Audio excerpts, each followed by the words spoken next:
This segment of Organization Motivation is brought to you by JK Lumber. Coming up on this episode of Organization Motivation, we've got a very special episode for you. We're going to help you get organized to buy a home. We'll share tips from area experts.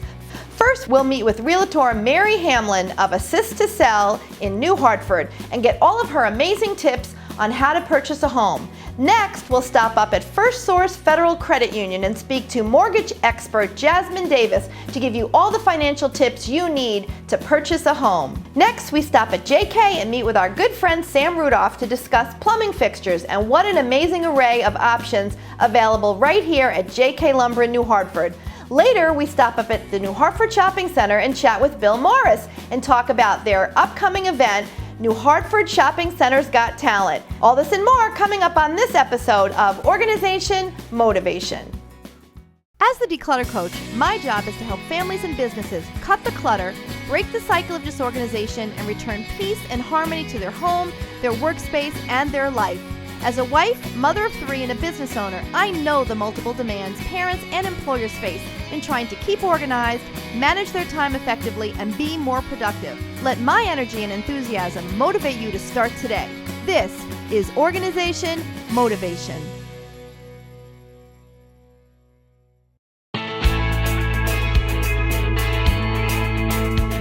Well, today we're here at Assist2Sell in New Hartford for a very special segment on getting organized to buy a home. And we are here with Mary Hamlin, who has many titles, so I want to make sure, Mary, I get these all right. She is the owner and realtor here at Assist2Sell New Hartford. She is also the president of the Greater Utica Board of Realtors and the vice president of the state board. Mary, how do you keep it all together? Oh, Betty, you're too kind. It sounds like a lot, but after all these years of experience, it just all flows together. Oh, excellent. Well, what we want your help with, Mary, because you have a wealth of knowledge in the area of real estate, is we're trying to help people get an idea of what it takes, how to get organized to buy a home. Right, and it's a wonderful question, and I think many times people forget about the process, that it's like many things, there's a process that makes it much more manageable. Mm-hmm. So, my feeling and my experience has been that the first thing that somebody needs to do when they're thinking about buying is they need to find a realtor. They need to find a professional to help them through the process. And the best way to find somebody that you're going to work with is to what? Interview them. Absolutely. So for a first-time buyer, a repeat buyer, a move-up buyer, one of the best ways to get out and see what's going on in the real estate world is go to open houses. Love to do that. Yeah, I know. It's so much fun. And when you go to open houses, you have a great opportunity to create a relationship or a rapport with different realtors. And frequently you'll see the same ones over and over again. And that's a huge indication that you're dealing with professionals, because they're the same people doing their open houses, trying to find buyers for these homes. Right. So now, just so our viewers understand, what's the difference between someone who's just a real estate agent as opposed to a realtor? Well, realtor is a trade name. It's actually, we're members of a big organization, the National Association of Realtors. And the primary difference, although there are many, the primary difference is that we're held to a different standard. We have a code of ethics that we need to follow, and it runs at the local level, at the state level, and all the way up to the national level. What about other issues that may help people get organized? What else can they do?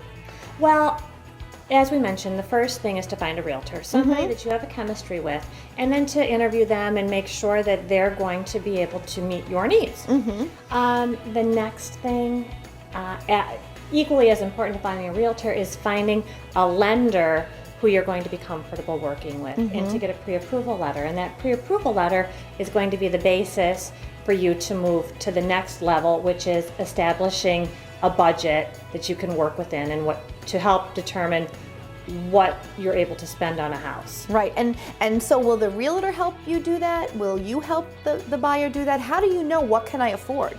Well, and that's where the mortgage lender comes into play. Yes, I go way back to the dinosaur ages where the lenders didn't pre-approve people, and we did it with our financial calculators. But really, the lender is the place to go, because to do a full pre-approval, they're going to run your credit. They're going to talk to you about items that maybe aren't favorable on your credit report that you may need to address, or not. And then they're going to talk to you about the affordability factor. They're going to tell you about programs that may benefit you in your particular circumstance, whether it's a down payment program, one that can help with down payment, or maybe you've socked away a lot of money and you can take advantage of a lower term on your mortgage or a lower interest rate. So that's where the realtor should be able to help give you some advice if you want to bounce things off, but your lender, your mortgage professional, is really going to be your best source. I always like to focus on the positives, and I want to end this on a really upbeat note, but there are some things I'd like to caution first-time home buyers against. That would be great. 5 common first-time home buyer mistakes are these. Number 1, they don't ask enough questions of their lender and they end up missing out on the best deal. Number 2, and I've seen this so often, that they don't act quickly enough to make a decision and somebody else buys the house. 3, they don't find the right agent who's willing to help them through the home buying process. Number 4, they don't do enough to make their offer look appealing to the seller. And lastly, they forget about resale when they're buying. The average first-time home buyer only stays in their home for about 4 years. Mary, you know, I fit that bill too, because I remember when I bought my first home, we were in it about 5 years. Yeah. Excellent. Well, I want to thank you so much. You have been such a wealth of knowledge, and I hope that all of you out there that have any questions will contact Mary or anybody on her staff here at Assist2Sell right here in New Hartford. And their number is 735-9244. And our website is www.assist2sell.com. excellent. Thank you, Mary. Thank you.